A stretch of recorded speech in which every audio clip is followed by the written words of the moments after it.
We have more breaking news.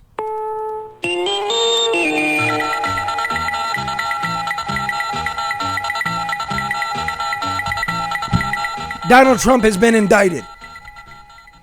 Now, Trump paid a porn queen to keep quiet. He's admitted as much, but he denies the affair ever happened. So by this twist of logic, the Don paid $130,000 to a liar to keep quiet about a lie in the run-up to the 2016 election. His disclaimer is insulting. I'm not a fan of the guy, but now he's been charged by the Manhattan District Attorney and the grand jury. Those charges not only stretch the outer limits of credulity, but they will irreparably damage the institution of the presidency. You blame who you want, but that's what's going to happen. The charges expose a yawning double standard in the application of campaign finance law once Trump's salacious details are removed. Now, the short argument from the grand jury in Manhattan goes something like this. Trump made the payment, then falsely claimed it as a legal expense, and faking business records is a crime in New York. The jury didn't seem to mind that the statute of limitations had expired. DA Alvin Bragg supercharged that misdemeanor by linking it to another crime, thus creating a felony. The second crime, campaign finance violation. The tortured Manhattan logic here is that the hush money payment was intended to help Trump's presidential campaign and thus should have been recorded in those filings.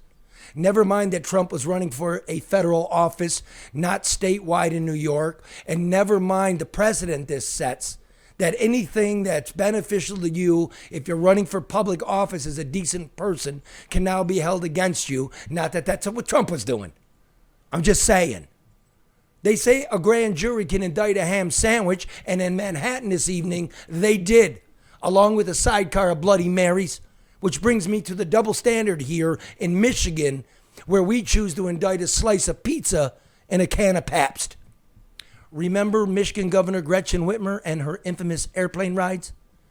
2 years ago, Gretch convinced some local businessmen in the height of the pandemic to let her fly unvaxxed on a private jet to Florida to visit her sick daddy. Never mind that Michigan had a death rate 250% higher than Florida, or that the governor told us not to go to Florida at all. She never offered to reimburse the businessmen until I caught her. Then, 2 months later, after that trip, Whitmer's camp claimed, to the IRS no less, that it was a charity trip paid for by her 501c4. That's the type of slush fund that helped send Kwame Kilpatrick to prison. When that was exposed as being illegal, Whitmer's handlers foisted the cost of the jet onto her campaign fund, claiming it was part of doing business as governor. But what official business did she conduct? Whitmer never said. There were no expenses filed with the trip. No calendar was ever released. Whitmer only said that she went to West Palm Beach to cook meals for her sick daddy and hang out on the beach with her spring-breaking college daughters. Then we started digging some more. And wouldn't you know it, more covert plane rides emerged from the fog of Whitmer's political financial swamp.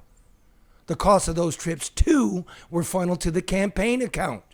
It doesn't appear that Whitmer was ever going to pay for her free plane rides, an apparent violation of state campaign laws and the public's trust. And by the way, whoever had the airplane, and I know who had the airplane, you're not allowed to charge anyway.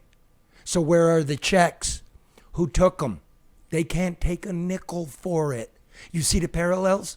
State filings, federal filings, campaign accounts, funny money. Trimp. We gonna call him Trim now. President Trim. I'm gonna call him Trim. Trim and his stripper make for better headlines, but both he and Whitmer played fast and loose with the law, and both are guilty of gaslighting we the public. Trimp tells whoppers and expects us to believe him. Whitmer's never offered a good explanation at all. And during her re-election campaign last year, she was never even asked the question, even though Plaingate consumed her administration for an entire month.